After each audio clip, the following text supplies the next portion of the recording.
여러분 반갑습니다. 추석 명절은 잘 보내셨는지요? 저는 이 요즘 아침과 낮에 기온차로 말미암아 약간 목감기가 와서 아마 듣기에 조금은 극복할지 모르겠습니다. 양해해 주시면 감사하겠습니다. 모든 사람이 참 민족 대명절을 지키기 위해서 4천만 명이나 되는 어마어마한 사람들이 이동하는 그런 한가위 명절도 지나갔습니다. 여전히 성경 말씀대로 세상에 있는 모든 것은 참으로 머무름이 없이 지나간다 하는 사실을 우리 다시 한번 실감하면서 영원히 지나가지 않고 존재하는 우리 영혼의 가치 그리고 영원한 하늘나라에 대한 소망을 가지고 통성경학교 계속 시작하도록 하겠습니다. 지금 우리는 네 번째 하나님의 마음, 그러니까 하나님의 마음 서무마당 그것을 지금 공부하고 있습니다. 자, 그러면은 이제 오늘은 하나님의 마음 가운데 22과 영광과 평화로의 초대 그리고 열리는 제자 시대 이렇게 되겠습니다.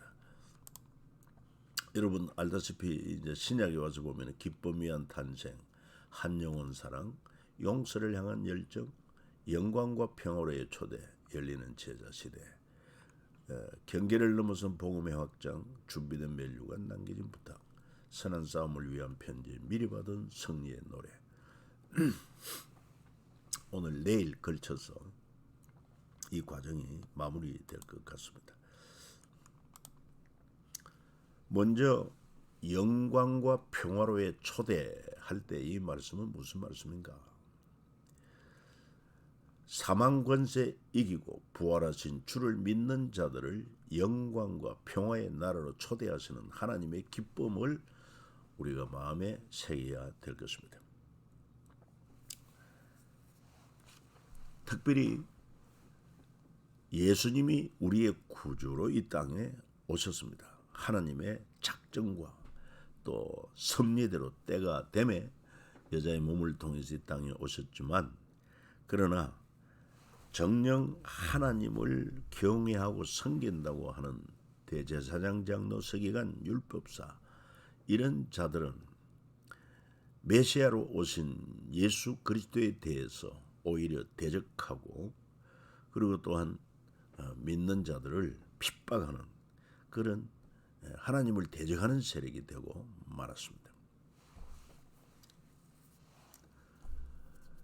그럼에도 불구하고 하나님께서는 당신의 뜻하신 대로 독생자 예수 그리스도를 이 땅에 보내어서 흠도 점도 없는 유일한 사람, 죄 없는 유일한 사람, 세상 죄를 감당할 하나님의 어린 양으로 이 땅에 보내셔서 십자가에 피 흘려 죽으심으로 우리 죄값을 단번에 청산하시고 부활하심으로 죽음 문제를 해결하시 확실한 증거를 보여주시고 주님은 하나님 나라로 영원한 아버지 나라로 가셨습니다.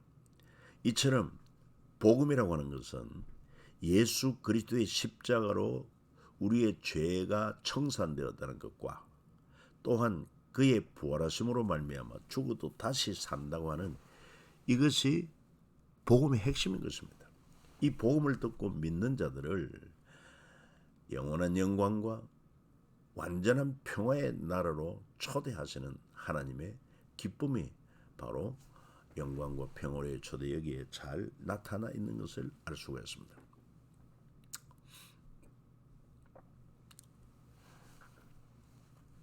당시 대제사장들은 예수는 속이는 자다. 그리고 부활을 두고 했던 말입니다. 그러니까 예수님이 부활할 때 이 그 무덤을 지켰던 군병들 그들에게 많은 돈을 주면서 제자들이 그 시체를 훔쳐갔다고 하라. 이렇게 진리를 거짓으로 바꾸었습니다. 그렇게 함으로 말미암아 진리가 없어질 줄 알았지만 이 대단한 착각이죠. 진리는 참입니다. 반드시 그대로 이루어집니다. 또 사두개파 그들은 아예 이 종교 기득권자요 주로 성전을 중심으로 관리하는 그 제사장 계통의 사두개파들 부활이 없다고 주장합니다. 똑같은 그런 유행의 사람들이죠. 그러나 부활하신 주님은 여러 제자들을 만나 주시고 많은 사람들을 만나 주심으로 말미암아 그인 줄 알아보고 가장 큰 기쁨이 넘치는 장면들을 보여주고 있습니다. 뿐만 아니라 무서움과 큰 기쁨으로 예수님이 십자가에 못 박혀 피 흘려 죽은 것으로만 알았는데 그가 다시 무덤에서 부활함으로 말미암아 물론 그 무덤은 우리 한국의 매장과는 다른 석회석 동굴로 된 곳에 세마포로 사서 시체를 안치하고 그리고는 자연 부패되고 나면은 이제 그 유골만 거두어서 항아리 내내 담아서 보관하는 그런 무덤이기 때문에 그 무덤은 돌문으로 막혀져 있음을 알 수 있습니다. 그 무덤에 찾아갔을 때 돌문이 열려 있고 예수님의 시체는 보이지 않고 부활하신 주님을 만났을 때 얼마나 무섭고 또 아울러서 기쁨이 컸겠습니까? 그래서 십자가와 부활이야말로 가장 큰 영광이 된다. 인간의 근본 문제인 죄를 십자가에서 해결해 주셨고 죄로 인한 죽음 문제로 부활로 해결해 주셨기 때문에 엠마오로 가는 제자들이 다시 뜨거운 마음을 품고 예루살렘으로 되돌아가게 된 것도 부활의 주님을 만났기 때문에 가능했습니다. 그리고 주님은 제자들에게 모든 민족 열방에 하늘과 땅의 모든 권세 가지신 예수를 전하고 가르치라. 그래서 진정한 십자가의 영광을 따르는 자들과 반대로 예수 그리스도를 믿지 않고 하나님의 뜻을 저버리며 위선의 모조적인 영광을 추구하는 자들이 나누어지고 있다는 것입니다. 저와 여러분은 어느 쪽을 선택해야 되겠습니까? 진정한 십자가의 영광. 여기에는 고난도 따릅니다. No cross, no crown. 십자가 없이 영광이 없다. 그러니까 우리는 진정한 하나님의 영광에 참여하기 위해서 우리 주님이 지신 십자가, 그거는 죄를 속하는 십자가였지만 그 십자가를 통해서 부활을 통해서 이루어놓은 복음을 전가함에 있어서 우리는 마땅히 복음을 전가할 때 당하는 고난의 십자가 기쁨으로 지어야 할 것이고 그것이 영원한 영광이 될 것입니다.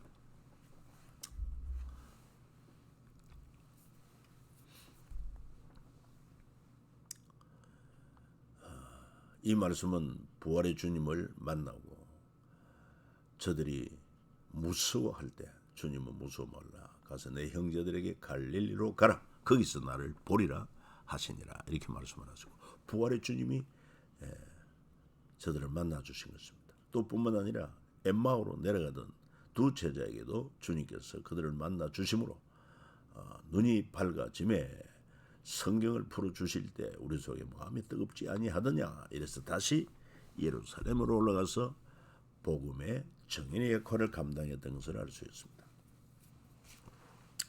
이처럼 진정한 영광과 평화의 나라는 바로 그 나라의 왕이 되신 예수 그리스도 그분의 십자가와 그 또한 부활의 복음을 확신하고 주님을 따르는 자에게 보장되는 영광과 평화의 나라다. 자, 그리고는 이제 열리는 제자 시대. 무슨 말인지 아시죠? 여러분 사도행전에 이 사실이 기록되어 있습니다. 예수님의 제자들이 오순절 성령 강림으로 충만하기까지는 여러 가지 부족한 점이 많았습니다. 능력도 부족했습니다. 그러나 오순절 성령이 임할 때 저들은 더욱더 부활의 주에 대한 확신과 더불어 외부의 유대인들의 환란과 핍박 가운데서도 두려워하지 않는 강하고 담대한 마음을 가지고 복음을 증거함으로 말미암아 당시 유대 종교 기독권을 가진 대제사장, 장로, 율법사 이들의 세력과 그리고는 성령을 받은 예수님의 제자들 간의 그런 다툼의 30년간, 이것이 바로 사도행전 30년의 역사다, 그렇게 볼 수 있습니다.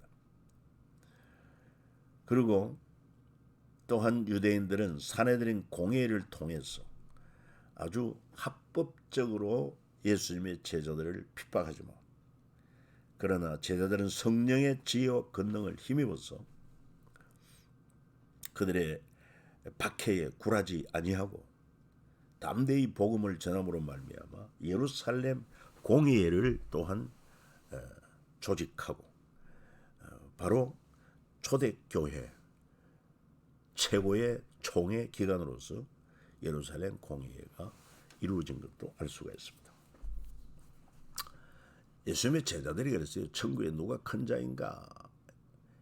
이렇게 눈에 보이는 세상의 어떤 권세와 영광 이런 데 관심이 많았습니다. 누가 높으냐? 누가 큰 자냐? 그러나 오순절 성령 강림을 체험한 후에 마음을 같이하여 전혀 기도하기에 힘썼던 그들인 것을 알 수 있습니다. 마치 베드로와 요한, 구약시대 다윗과 요나단처럼 마음을 같이하는 제자들이 되었다. 그리고 새 시대는 마음을 합해야 열린다고 하는 것 또한 알 수가 있고, 초기 교회 성도들은 다 한 마음을 가졌습니다. 이 초대교회의 한 역사 아닙니까? 온전히 마음을 같이하여 서로 내 것이라 주장하지 않고 공동체를 내어놓고 나누어 쓰고, 그렇게 함으로 한 마음을 품고 예루살렘 초기 교회는 출발하게 된 것입니다. 아울러 본격적으로 열리는 제자 시대가 된 것입니다. 이것이야말로 하나님의 큰 기쁨이고 기뻐하시는 하나님의 마음을 우리가 알 수가 있어야 됩니다. 유대교의 그 기득권, 그걸 다 뿌리치고 예수 그리스도의 십자가의 도와 그리고 부활의 영광을 확신하는 자들은 유대인들의 그 어떤 환난, 박해, 굴하지 아니하고 담대하게 순교를 각오하고 복음을 전함으로 말미암아 열리는 제자 시대가 된 것입니다. 이것은 전적으로 주님이 약속하신 대로 너희는 예루살렘을 떠나지 말고 아버지께서 약속하신 것을 기다리라. 요한은 너희에게 물로 세례를 베풀었지만 너희 맨날에 못되어 성령으로 세례를 받으리라. 그래서 오순절 성령이 저들에게 임했을 때 더욱더 진리에 대한 확신과 강하고 담대함으로 예수님을 십자가에 못 박아 죽인 그 무리들이 득실되는 예루살렘 거리를 향하여 뛰쳐나가서 예수의 십자가 부활의 복음을 전가하면서 예수는 주라고 복음을 전했던 것을 알 수 있습니다. 본격적으로 제자 시대가 열린 것입니다.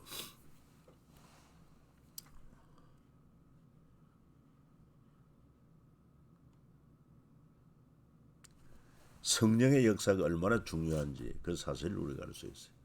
그래서 변화된 제자들과 변하지 않는 사두개파들, 3년 전 제자들은 예수님이 붙잡힐 때 예수를 버리고 도망도 하고 또 세상 권세를 부러워해서 주님이 보좌에 앉으실 때 하나는 주의 우편에 하나는 좌편에 앉게 해달라는 세베대 어머니, 그래서 10 제자가 이 소리를 듣고 야고보 요한에 대하여 화를 내기도 하고 참 인간적이었습니다. 누가 크냐?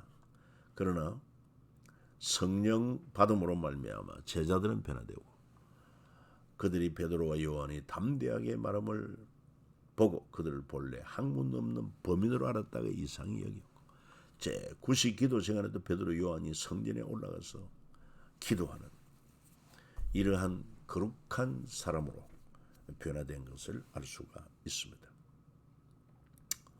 그래서 영광과 평화의 나라로 초대받는 것, 이것이 우리의 얼마나 크고 놀라운 은총인가 깊이 생각하면서 우리도 다른 사람들에게 영광과 평화의 나라로 초대하는 복음을 전가하는 제자의 삶을 살아야 되고, 그래서 열리는 제자 시대가 활짝 열린 것처럼 예수님의 12제자를 비롯해서 또 그 제자들의 제자를 사도들의 제자를 속사도라 이렇게 부르기도 하고, 그래서 지금도 우리 교회에서는 제자 훈련하는 것도 바로 그 연속이다 하는 것을 알 수 있습니다. 예수님의 제자들의 길을 우리도 걸어가는 열리는 제자 시대에 참 주님의 제자의 삶을 살면 좋겠습니다. 자, 그리고 23과 경계를 넘어선 복음의 확장, 준비된 면류관 남겨진 부탁, 이렇게 되겠습니다.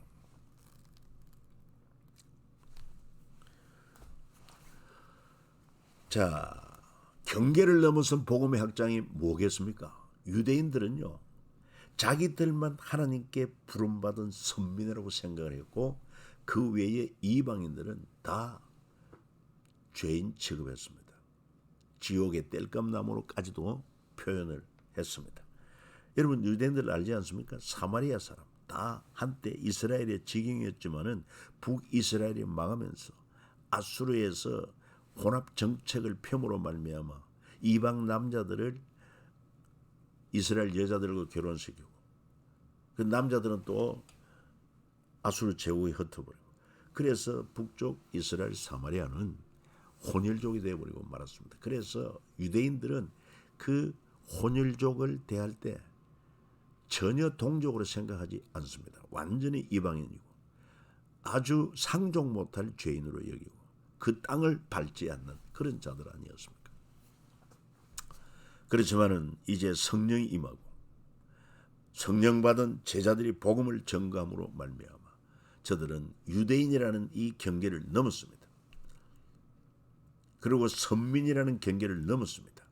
땅끝까지 이르러 복음의 정인되는 그러한 경계를 넘어선 복음의 확장이 이루어지게 되는데, 그건 바로 누구를 통해서?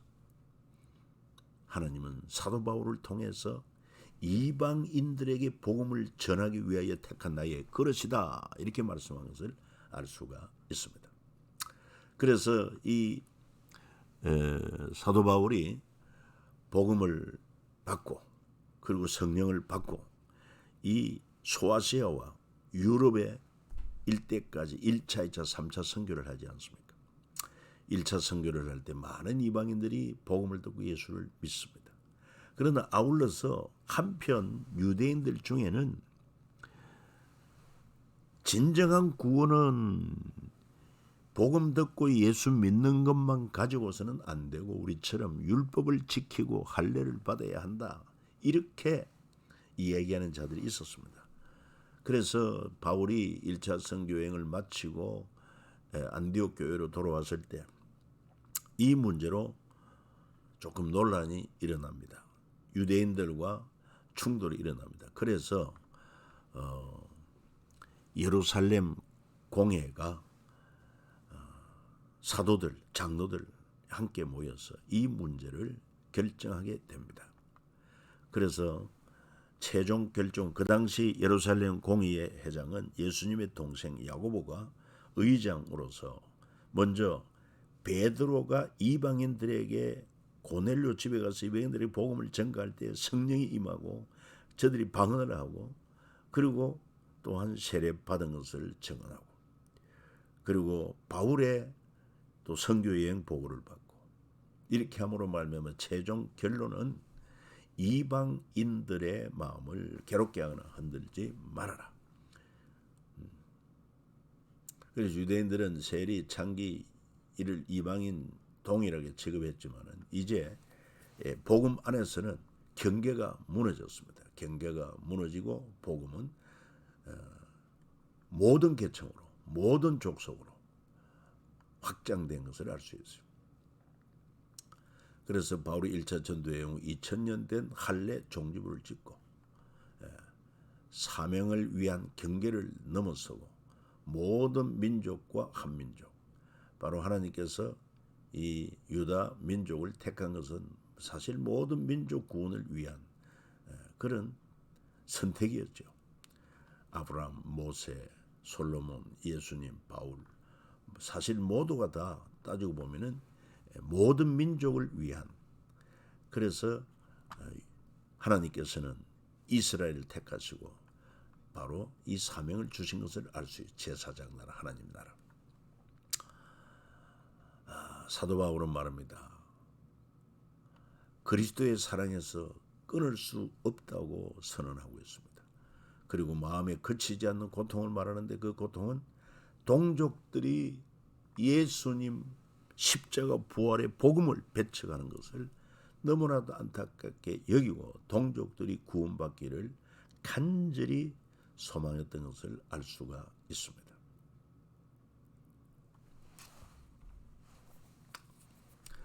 자, 이게 이제 우리가 사도행전 15장에 보면은 바로 예루살렘 공의에서 결정된 사항을 알 수 있습니다. 동일하게 바울의 선교보고나 베드로의 보충 또 사례나 동일하게 우리와 동일하게 주 예수의 은혜로 구원받는 줄을 믿노라.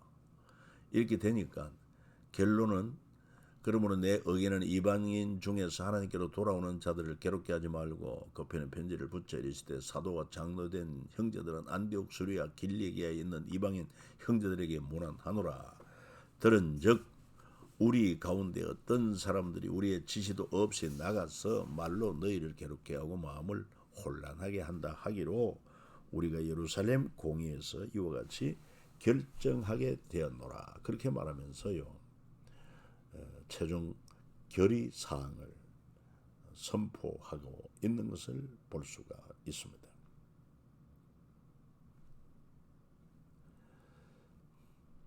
그 참 내용이 굉장히 은혜로운 내용이 아닐 수 없습니다. 많은 그런 논의 끝에 최종 결정을 그렇게 낸 것을 알 수가 있어요.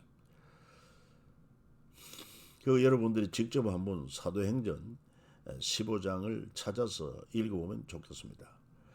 19절부터 보면은 그러므로 내 어기내는 이방인 중에서 하나님께로 돌아오는 자들을 괴롭게 하지 말고 다만 우상에 들어온 것과 음행과 목매어 죽인 것과 피를 멀리하라고 편지하는 것이 옳으니 이는 예로부터 각 성에서 모세를 지나는 자가 있어 안식일마다 해당해서 그 글을 읽음이라 하더라. 그래서 최종 예루살렘 공의회가 이렇게 결정하게 된 것입니다. 더 이상 율법을 지켜야 한다거나 율법에 따라서 할례를 받아야 한다거나 이것은 이제 예수 그리스도 십자가 부활의 복음 안에서 다 이거는 완성이 됐다 하는 그런 고백인 것을 알 수가 있습니다. 예루살렘 공의회의 내용은 사도행전 15장 1절로 21절에 잘 나오고 참석자는 예루살렘 교회 사도, 장로, 안디옥 교회 파송 대표들 바울과 바나바, 의장은 야고보였습니다. 그리고 바울과 바나바 1차 전도 여행을 보고했고 또 어떤 유대인은 이방인들도 모세 법대로 할례를 받지 않으면 능히 구원을 받지 못한다고 주장했고 바리새인 출신 유대인 중에는 이방인에게 할례를 행하고 모세 율법을 지키라 명하는 것이 마땅하다 말합니다. 그때 베드로가 하나님이 이방인들로 내 입에서 복음의 말씀을 들어 믿게 하시리 오래전부터 너희 가운데 나를 택하시고 또 마음을 아시는 하나님이 우리에게와 그들에게도 성령을 주어 정언하시고 믿음으로 그들의 마음을 깨끗이 하사 그들이나 우리나 차별하지 아니하셨다. 그런데 지금 어찌하여 하나님을 시험하여 우리 조상과 우리도 능히 매지 못하던 율법의 멍에를 제자들의 목에 두리는가.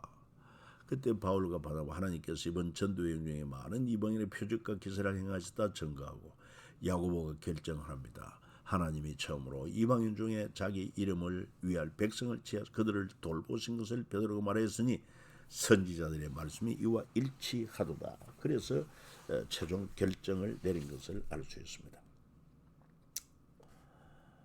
지금도 우리 총회가 있습니다만 총회가 교회 기간의 최종 결의 기간이다. 개교회는 우선 당회가 질의회로 이렇게 성경과 총회 법을 따라서 결정을 합니다. 그 다음에 이제 이 당회가 모여서 노회를 이루는데, 노회가 또한 그런 마치 고등법원과 같은 그런 결의 기관이라고 부를 수 있습니다. 그 다음에 노예들이 모인 대표 기관이 바로 총회 아닙니까? 이 총회는 대법원과 같은 그런 최종 결의 기관이다. 이렇게 이해하면 도움이 될 것입니다. 자, 의장 야고보 예루살렘 공회 결정사항을 발표합니다. 이방인 중에 하나님께로 돌아오는 자들을 괴롭게 하지 말고 다만 우상에 들어온 것과 음행과 목매어 죽인 것과 피를 멀리하라고 편지하는 것이 옳다. 그래서 예루살렘 공회에 공적 공문을 발송하게 되고 안디옥 교회로 유다, 실라, 바울, 바나바가 이 공문을 전달하게 됩니다. 그래서 그들이 작별하고 안디옥에 내려가 무리를 모으는 편지를 전하니 읽고 그 위로운 말로 기뻐하더라. 그래서 우리도 총회 결의는 최대한 우리가 순종하고 지켜야 하는 것입니다. 이방인의 할례 문제가 크게 대두가 됐지만은 오직 이면적 유대인이 유대인이며 할례는 마음에 할지니 영에 있고 율법 조문에 있지 아니한 것이라. 그렇습니다. 할례는 하나님의 언약의 백성된 표로 지금까지 왔지만 이제는 세례로 바뀌어졌다고 해도 과언이 아닙니다. 자, 그리고 이제 준비된 면류관 남겨진 부탁, 이 마당이 되겠습니다. 준비된 면류관. 우리가 바울처럼 정말 복음을 전하는 현장에는 동족 유대인들의 대적과 더불어서 믿지 않는 또 이방인들의 세력들이 얼마나 복음을 전가하는데 방해가 되는지, 그뿐만 아닙니다. 복음을 전하는 현장에 산을 넘고 강을 건너 그 자연적인 여러 위험, 짐승의 위험, 질병의 위험, 그리고 동족들의 위험, 이방인들의 위험, 온갖 맹수들의 위험, 또 춥고 줄이고 헐벗고 얼마나 많은 고난을 겪었는지 모릅니다. 그러나 그런 말합니다. 현재 받는 고난은 장차 받을 영광과 비교할 수 없다고 말하면서, 그래서 그는 기쁨으로 준비된 영광의 면류관을 바라보며 땅에서 주어진 정말 사도로서, 선교사로, 전도자로 복음을 전거하는 일을 기쁨으로 감당했던 것을 알 수가 있습니다. 그래서 이렇게 준비된 면류관이 있으니까 남겨진 부탁이 뭡니까? 오늘 우리에게도 주어진 복음을 전거하는 사명, 정말 주님을 사랑하고 교회를 섬기며 헌신하고 충성할 이유가 있다는 것입니다. 자, 준비된 면류관을 꿈꾸는 바울의 고백 아시죠? 현재 받는 고난 장차 받을 영광과 비교할 수 없다고. 그리고 디모데와 마가가 믿고 따를 때 기뻐하시는 하나님의 마음. 참 이런 믿음을 가지고 살아가는 자들이 복이 있습니다. 그래서 하늘에는 복음을 위하여, 주님을 위하여 헌신된 자들을 위하여 준비된 영광의 면류관이 있습니다. 그러나 실제로 이 땅에서 주님을 섬기고 복음을 전가하는 삶을 사는 데는 많은 환난과 핍박이 있습니다. 당시 바울 당시에도 AD 64년 로마 대화재 사건을 통해서 네로는 자기가 공경에 처하자 로마 방화를 일으킨 방화범은 기독교인들이다 이래가지고 초기 교회 지도자들 200여 명을 붙잡아 죽이고 그 가운데 바울도 붙잡혀서 목배임을 당하고 순교를 당합니다. 그가 마메틴 감옥에서 갇혀 있다가 마지막 순교 당함으로, 교수형으로 목배임 당함으로 순교를 당할 때, 그가 목 베었을 때 그 떨어진 목이 땅에서 3번 뛰었다고 합니다. 성부, 성자, 성령.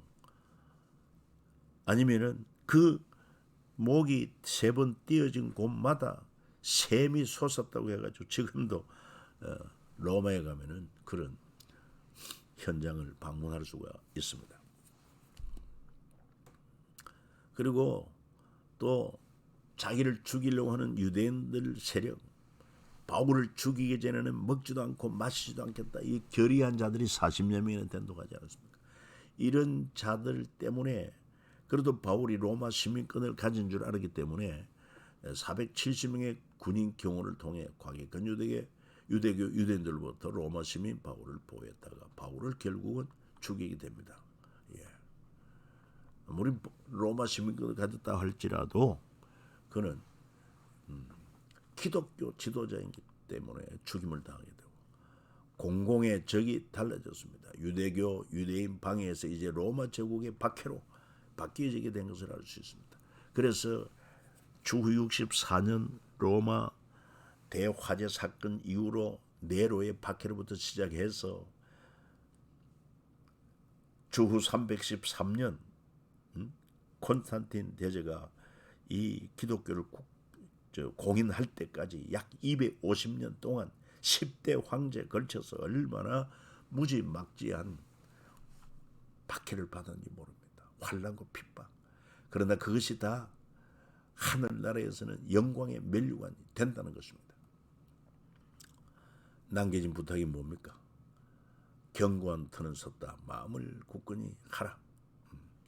정말 흔들리지 않는 영원한 나라. 그러니까 마음을 굳건히 하여 믿음을 더욱 굳게 하고 사명을 감당하는 자가 되어야 되겠다. 디모데후서 1장 7절 보아요. 하나님이 우리에게 주신 것은 두려워하는 마음이 아니요 오직 능력과 사랑과 절제하는 마음이다. 그렇습니다. 흔들리지 마세요. 믿음으로 도전하시기 바랍니다. 바울은 고백합니다. 내가 선한 싸움 싸우고 달려갈 길 마치고 끝까지 믿음을 지켰다. 이제 후로는 나를 위하여 의의 면류관이 예비되었으므로 주 의로운 재판정이 그들을 내게 주실 것이며 내게만 아니라 주의 나타나심을 사모하는 모든 자의 교훈이라. 여러분 오늘 저와 여러분 여기 해당이 됩니다. 유언과 비전을 통해서 신앙을 개성해야 됩니다. 다음 세대가 없으면 신앙 개성은 없습니다. 그래서 참 다음 세대 얼마나 중요한지 모릅니다. 모세가 그랬습니다. 만나 세대를 향한 신앙 개성, 신명기를 통해서. 그래서 저들은 만나 세대야말로 가나안 입성을 위한 요단강을 도하함으로 말미암아 만나 세대는 가나안 땅에 들어갑니다. 출애굽 세대, 애굽에서 해방되어 나왔지만 그러나 광야에서 저들이 하나님에 대한 불신앙과 불순종으로 다 엎드려 죽고 말고 이 만나 세대만 가나안 땅에 들어가게 됩니다. 그래서 만나 세대를 향한 그 신명기를 통한 신앙 개선 교육이 없었다고 하면 불가능했다는 것입니다. 자, 그리고 사도 바울도 마찬가지입니다. 복음 2세대를 향한 신앙 개선, 디모데후서에 잘 기록되어 있습니다만 복음의 1세대들은 로마 화재 사건 이걸 기점으로 한 200여 명 지도자들이 처형을 당하고 그 복음 1세대들이 남긴 2세대를 향한 신앙 개성에서 복음 2세대들이 태어납니다. 그래서 바울은 AD 64년 로마 대화재 사건으로 죽음의 길을 준비했고 그래서 복음 2세대들이 유언과 같은 디모데후서 등을 기록에 남겼다는 것입니다. 여러분 이래서 오늘 한꺼번에 네 마당을 간략하게 소개했습니다. 이미 이 하나님의 마음 20마당은 우리가 통성력 길레잡이 52가를 하면서 세밀하게 다룬 것을 이제 2학기에서는 좀 더 요약적으로 한번 정리해 보는 것이라고 하는 것을 이해하시면 좋겠습니다. 또 다음 시간에 뵙겠습니다. 살롬.